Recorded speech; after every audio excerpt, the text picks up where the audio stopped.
하나님께서 이스라엘 백성을 애굽에서 건져내신 분명한 목적을 지금 41절에 말씀합니다. 나는 여호와 너희 하나님이다. 나는 너희 하나님이 되려고 너희를 애굽 땅에서 인도해냈다. 그러니까 하나님께서 이스라엘에 기대하시는 바는 그들을 애굽에서 건져내신 바는 오늘 우리를 세상에서 건져서 하나님의 백성 자녀가 되게 하신 것, 그의 사랑의 아들의 나라로 옮기신 것, 구원하신 것, 뭐 다 표현할 수 있죠. 그 분명한 목적이 뭡니까? 하나님께서 우리 하나님이시고 나의 하나님이시고 나는 하나님의 백성이 되게 하시기 위함입니다. 41절의 이 말씀을 이렇게 이해할 수 있습니다. 첫째, 하나님은 처음부터 이스라엘의 하나님이시다. 그들을 애굽에서 건져내시든지 내시지 않든지 간에 처음부터 하나님은 그들의 하나님, 나의 하나님이시라는 거고, 두 번째로는 이스라엘을 애굽에서 건져냄으로 이스라엘의 하나님 되심을 실제로 보이신 거예요. 하나님의 하나님 되심이 실제가 되어진 거죠. 그러니까 하나님은 자연 만물을 통해서도 모든 상황과 환경 형편을 통해서도 하나님 되심을 증명해 보이고 계시거든요. 그런데 우리 인생이 그걸 모르는 거예요. 그러니까 마치 자기가 하나님인 것처럼 자기 속에는 어른대로 살아가는 거죠. 그런데 애굽에서 건져내신, 즉 기적과 이적과 능력을 통해서 하나님이 이스라엘의 하나님 되시는 것을 실제로 나타내 보이신 거예요. 누구 때문에? 이스라엘 때문에. 오늘 우리 때문에. 처음부터 하나님은 하나님이시고 이스라엘의 하나님이시거든요. 그런데 애굽에서 건져내심으로 인해서 기적과 이적과 능력을 보여주심으로 인해서 하나님이 이스라엘 하나님, 즉 나의 하나님이시구나 라는 것을 고백하도록 하나님께서 그들을 직접 애굽에서 건져내셨다라는 것이죠. 그리고 셋째, 이스라엘은 애굽에서 건짐을 받은 것 자체로 하나님의 백성임을 기억하고 살아가야 됩니다. 다른 어떤 기적과 이적과 능력을 또다시 구할 것이 아니고 그 애굽에서 건짐받은 것 그 자체가 기적이니까, 우리가 구원받은 것 그 자체가 기적 중에 기적이니까, 은혜 중에 은혜니까 그 자체로 하나님의 백성임을, 내가 하나님의 백성임을 기억하고 백성답게 살아가야 한다 라는 것이죠. 그래서 하나님은 이 분명한 목적을 갖고 이스라엘 백성을 애굽에서 건져내셨잖아요. 그리고 애굽에서 건짐을 받고 애굽에서 나온 후의 삶을 이렇게 살라라고 이제 하나님은 구체적으로 말씀하셔요. 15장 2절에 이야기했던 것처럼 가나안 땅에 들어가서 살 때에 그들이 어떻게 지켜야 하고 무엇을 어떻게 행해야 하는지를 구체적으로 말씀하시는 거죠. 그것을 명령, 말씀, 계명, 법도, 율례, 법, 규례 다 표현할 수 있어요. 그냥 우리가 통칭해서 하나님 말씀이라고 해도 틀리질 않는데 그 말씀을 이스라엘에게 주신 거예요. 그래서 하나님께서는 그 말씀을 주시고 40절에 이렇게 이야기하는 거죠. 너희가 내 모든 계명을 기억하고 행하면 너희의 하나님 앞에 거룩하리라. 그러니까 41절과 같은 분명한 목적을 가지고 건져내셨고 40절에 모든 계명을 기억하고 행하라. 그래야지만이 그 목적대로의 삶을 살아갈 수 있다. 즉 하나님 앞에서 거룩할 수 있다. 레위기 11장 45절에 분명히 말씀하셨잖아요. 나는 너희의 하나님이 되려고, 그러니까 41절 말씀과 동일합니다. 오늘 41절 말씀과. 되려고 너희를 애굽 땅에서 인도해낸 여호와다. 그러니까 오늘 40절 말씀과 같이 내가 거룩하니 너희도 거룩해라. 그 거룩은 어떻게 이루어갑니까? 금욕을 해서 거룩해집니까? 아니에요. 어디 산속에 혼자 들어가서 세상과 단절해서 거룩해집니까? 아니에요. 하나님께서 하신 명령, 모든 계명을 기억하고 행하면 그게 하나님께서 이스라엘 백성에게 기대하신 바, 그래서 애굽에서 건져내신 그러한 하나님의 뜻을 이루어드리는 거죠. 그러니까 결국은 하나님은 이스라엘 백성을 애굽에서 건져내시고 약속하신 땅, 즉 젖과 꿀이 흐르는 땅이죠. 그 땅에 들어가 살 때 하나님의 모든 계명을 기억하여 준행하며 그렇게 살아라 라고 이야기하시는 거예요. 그 가나안 땅은 지금 우리가 가나안 땅을 천국으로 이렇게 표현도 하지만 지금 이스라엘 백성들에게 있어서 가나안 땅은 어떻습니까? 정복해야 될 땅. 근데 그 정복해야 될 땅에는 각종 우상과 이방의 신들이 있는 땅, 하나님을 대적하는 사람들이 모여있는 곳이 가나안 땅이잖아요. 이스라엘 백성이 정복해야 될 땅. 그러니까 그 땅 한가운데에서 어떻게 살아라는 거예요?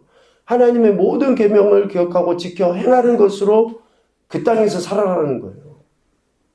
그래서 그 땅 한가운데서 하나님의 거룩을 드러내 보여라는 거예요. 왜? 그것을 위해서 하나님께서 애굽에서 너희를 건져냈으니까. 다른 이유가 아니에요. 그러니까 오늘 우리가 지금 이 땅에서 삶을 살아갈 때에 마치 꼭 그렇게 살아가야 됩니다. 지금 우리가 가나안 땅, 이스라엘 백성들이 정복해야 될 가나안 땅과 같은 그런 삶을 살아가는 거예요. 왜? 하나님을 대적하는 수없이 많은 이방 신들을 섬기는 사람들이 있잖아요. 새 속에 물들어 있는 이들이 있어요. 그들과 우리는 만나서 섞여져서 살아야 되거든요. 그 섞여져서 살 때에 어떠한 모습으로 살아가야 됩니까? 하나님의 계명을 기억하고 행하는 삶. 그래서 하나님이 나를 애굽에서 건져내셨다라는 것을 증명해 보이는 삶을 살아가는 거죠. 우리는 예수님 믿고 구원받았다 그러면 우리가 딱 완전히 그렇게 생각하는 건 아니지만 예수님 믿고 구원받았다 그러면 어떤 문제나 갈등이나 유혹이나 시련이나 연단이나 이런 게 없는 걸로 생각을 해요. 그렇지 않아요. 누차 이야기하지만 예수님 안 믿는 사람보다 훨씬 더 강력하게 많이 옵니다. 그런 것들이. 왜 그렇습니까? 예수님 안 믿는 사람들도 그러니까 똑같이 숫자 100으로 이야기하면 우리에게 유혹도 100이고 안 믿는 사람들에게도 유혹도 100이에요. 숫자적으로는 어쩌면 똑같을 수 있어요. 그런데 안 믿는 사람들에게 100은 뭡니까? 그거 한 가지만 있으면 되니까 그냥 그래요. 100 한 가지만. 그런데 우리는 뭐예요? 두 가지예요. 사도 바울이 로마서에서 이야기했던 것처럼 우리 육체의 소욕과 성령의 소욕이 늘 갈등이 있기 때문에 우리 안에 있는 연단, 우리에게 주어져 있는 연단은 훨씬 더 커요. 더 커. 왜? 죄인들은 그렇게 살면 되지만 자기 속에는 옳은 대로 살면 돼요. 우리는 그렇게 살지 않아야 된다는 걸 알기 때문에 훨씬 더 그 유혹과 시련과 연단이 우리에게 더 강력하게 오는 거예요. 더 강력하게. 지금 이스라엘 백성들은 가나안 땅을 하나님이 약속하시죠.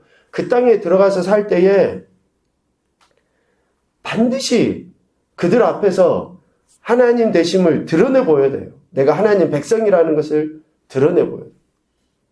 그러니까 예수님 믿고 구원받은 것은 엄청난 축복이지만 그에 합당한 삶을 살아가는 것은 우리에게 큰 책임입니다. 그런데 여러분 보십시오. 큰 책임을 다하는 사람들에게는 반드시 더 큰 은혜를 베풀어 주셔요. 그러니까 그때를 생각하고 오늘 우리가 이 땅에서의 삶을 어떻게 살아야 하는지를 정하는 거죠. 이것을 선택이라는 단어로 바꿀 수 있어요. 여호수아가 이야기하는 것처럼. 우리가 옳은 것을 적극적으로 선택을 해야 돼요. 왜? 우리 안에 성령님이 계시니까. 그래서 이스라엘 백성들이 지금 하나님 앞에서 거룩함을 나타내 보이려 할 때에 하나님의 계명을 기억하고 행동하는 것을 선택할 때에 하나님이 이스라엘을 애굽에서 건져내신 목적을 이뤄드릴 수 있죠. 그래서 하나님은 이렇게 이스라엘 백성에게 말씀을 미리 주시는데 오늘 22절 이하의 말씀을 보면 이렇게 미리 주신 말씀을 명령을 지키지 못할 수도 있어요. 다 지키지 못할 수 있고 어쩌면 못하는 것은 당연한 것이죠.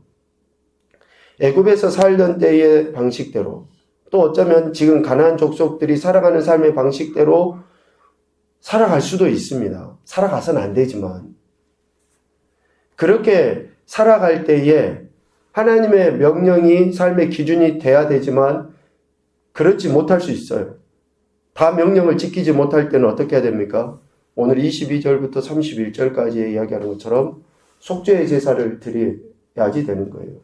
그리고 사함을 얻어야 됩니다. 우리가 구원받았지만 구원받은 자대로 살지 못할 수 있어요. 그럴 때에 회개의 제사를 하나님 앞에 드리는 거죠. 29절에 이야기합니다. 이스라엘 자손 중 본토 소생이든지 그들 중에 거류하는 타국인이든지 누구든지 범죄한 자에 대한 법이 동일하다. 그러니까 하나님 앞에 누구든지 회개하고 은혜를 구할 수 있다라는 거예요. 또 30절 본토인이든 타국인이든지 고의로 죄를 범하여 여호와를 비방하는 자는 백성 중에서 끊어지게 될 것이다. 여러분 30절의 이 말씀을 꼭 기억을 하셔야지 됩니다.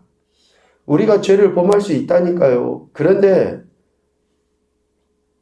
30절에 고의로 죄를 범하게 되면 여기서 고의로 죄를 범한 자는 하나님의 말씀을 공개적이고 의지적으로 무시하고 대적하여 멸시하고 그 명령을 파기하는 사람을 이야기합니다. 공개적이고 의지적으로 무시하고 대적하여 멸시하고 그 명령을 파기한 사람이 고의로 죄를 범한 거예요. 이런 사람에 대해서는 백성 가운데서 온전히 끊어버리시겠다고 하나님이 31절에 단언하십니다. 하나님께서 이렇게 말씀하신 것은 반드시 지키시는 거죠. 그러니까 우리가 하나님 명령 지키지 못할 수 있으나 고의적으로 그러든지 그래서 늘 우리 자신을 되돌아볼 필요가 있죠. 하나님 앞에서 극도로 교만한 사람, 여기서 고의로 죄를 범한다라는 그런 말씀을 이렇게 잘 생각을 해봐야죠. 공개적으로 범하는 죄악은 속죄죄로 죄의 용서함을 받을 수 없고 오직 멸망과 죽음뿐이다라는 사실을 하나님께서 분명히 이야기합니다. 가난한 사람들과 섞여 살 수 있어요. 세상에 살게 돼 있습니다. 그러나 고의로 죄를 범한 것에 대해 하나님은 용서치 않으신다라는 것을 이야기합니다. 하나님께서 이스라엘 백성에게 명령을 이렇게 하시죠. 그런데 그 명령은 어디에서든지 지켜져야 됩니다. 32절부터 36절까지 말씀을 통해서 가르쳐 주십니다. 이스라엘 자손이 광야에 거류하는 동안, 그러니까 아직 가나안 땅에는 들어가지 않는 거죠. 그 40년의 세월 속에 그들이 어디에 있든지 하나님의 명령은 준행되어져야 됩니다. 이스라엘 자손이 광야에 거류할 때에 비록 광야에 있다 할지라도 세상 한가운데 있다 할지라도 택함받은 백성 41절과 같이 하나님이 나의 하나님이시고 나는 하나님의 백성이 되었다라고 하면 그 정체성은 어디에 가서든지 바뀌어서는 안 돼요. 어디에 가서든지 하나님의 명령, 계명을 기억하고 준행하며 살아야 됩니다. 그런데 광야에 있다고 해서 마음대로 살아서 안 된다라는 거죠.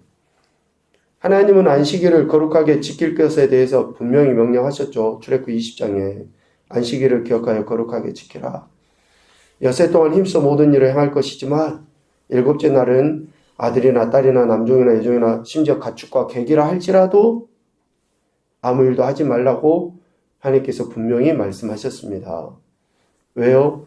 하나님께서 엿새 동안 일하시고 일곱째 날에 쉬셨고 일곱째 날을 복되고 거룩하게 하셨기 때문이다 라고 분명히 이야기하셔요. 그러니까 이 명령은 어디에서든지 지켜져야 돼요. 어디에서든지. 어떤 상황에서든지 지켜져야 된다는 거죠. 우리 인간, 죄성을 가진 우리 인간의 가장 큰 죄의 모습은 뭡니까? 합리화예요, 합리화. 상황이 어쩌고, 환경이 어쩌고, 이런 것을, 지금 이스라엘 백성 안식일을 못 지킬 수 있죠. 광야에 있는데 어떻게 안식일을 지켜요? 시계도 없는데. 무슨 날인지 모르는데. 아니, 이거는 우리 생각이라니까요. 하나님 앞에서는 결코 그렇지 않아요. 하나님은 어디에서든지 어떤 상황에서든지 하나님의 명령은 지켜져야 됩니다.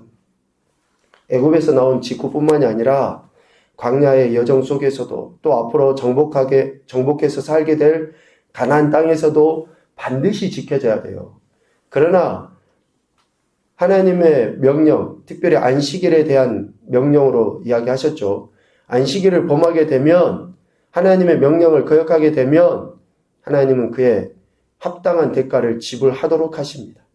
생명까지라도 거두시면서 그렇게 하신다라는 것이죠. 그래서 하나님께서 하신 명령은 이스라엘 백성이 어디에 있든지 기억하고 지켜야 됩니다. 그 기억하고 지키기 위해서 이스라엘은 38절, 39절에 그렇게 행했던 거죠. 옷단 귀에 술을 만들고 청색끈을 그 귀에 그 술에 더하는 거예요. 그리고 그것을 보면서 모든 계명을 기억하고 준행하는 거죠.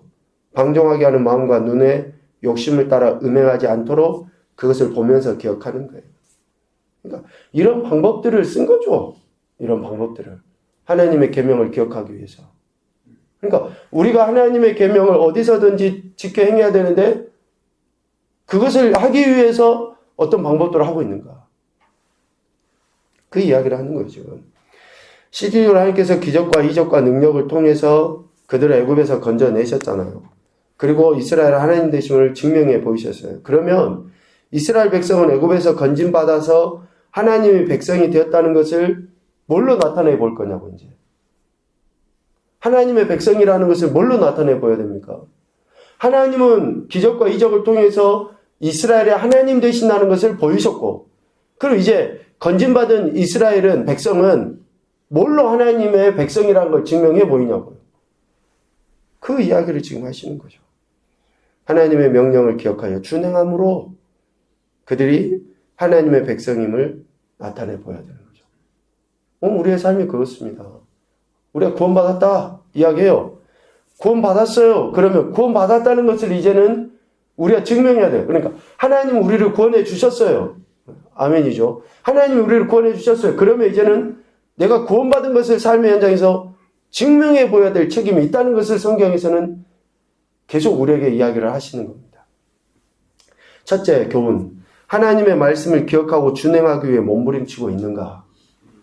저와 여러분이 진짜 하나님의 백성이고 구원받은 자라는 것을 증명해 보이기 위해서 하나님의 말씀을 기억하고 준행하기 위한 몸부림이 있는가?